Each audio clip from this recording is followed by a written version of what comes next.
Welcome to qnawire. Here we are given a bar that is moving to the right 2 meters per second. It's at a 20-degree angle with the horizontal, and it's rotating at 4 radians per second. And we want to find the velocity of the two ends of the bars, point A and point B, and the location of the instantaneous center of zero velocity, which should be down below it. So what we can do is first we can diagram this. And then we can find the velocities of A and B with respect to G. So to find that, we just look at the velocity of B with respect to G is omega, the omega vector crossed with the length BG, which in this case, they're at right angles. So those will just be times BG. Omega is 4, BG is 0.3 meters, so this gives us 1.2 meters per second. We can do the same thing for AG. V of A with respect to G is omega times AG, so the magnitude of this will be exactly the same. And since we're just finding the magnitudes at this point, we don't need to worry about the directions of them exactly. Next thing we're going to do is calculate the absolute velocity of A and B, and we can do that looking at the cosine rule, where we're going to have the velocity of B, we're going to have the velocity of G. Let me write that one in a different color just to make it look a little cleaner for us. We'll have the velocity of G, and then we'll have the velocity of B with respect to G. And we can then add those together inside this triangle, and this triangle is not to scale here, just to be careful.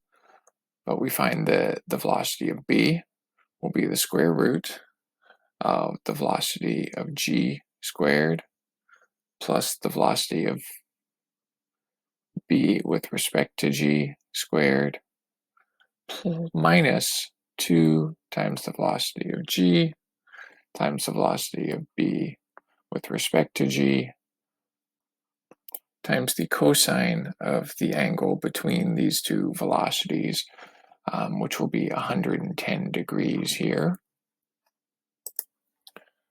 So this then gives us an angle, or sorry, a velocity of 2.66 meters per second. And just to be clear, the angle we're looking at is this angle right here for that 110 degrees, which we can get just by looking at some geometry.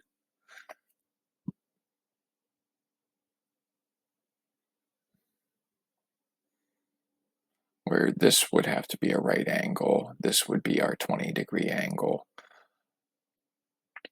So if this is 20 degrees, then this angle in the lower right here, which I'll make green just to be clear, will have to be 70 degrees because that's in a right triangle, and then we have a straight line along this point. So this other green angle here that I just highlighted will be the 110 degrees. So we can do the same thing for VA. I forgot to carry my square root all the way through here. The final number is correct, but the formula did not look quite right there. So we do the same thing for VA. We have almost the same formula. It's VG squared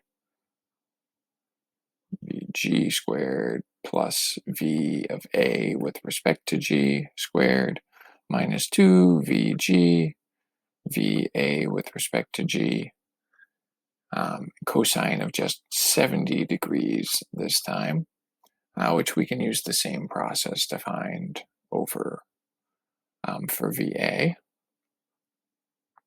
And this then, when we put the numbers in, gives us about 1.95 meters per second. So once we have those velocities. We can then find the point of intersection of these lines AC and BC and GC here. So we know this length GC we can find by looking at the velocity of G and the rate of rotation.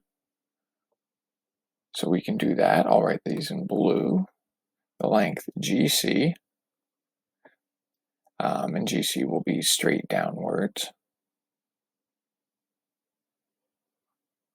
so that there's a right angle here between that length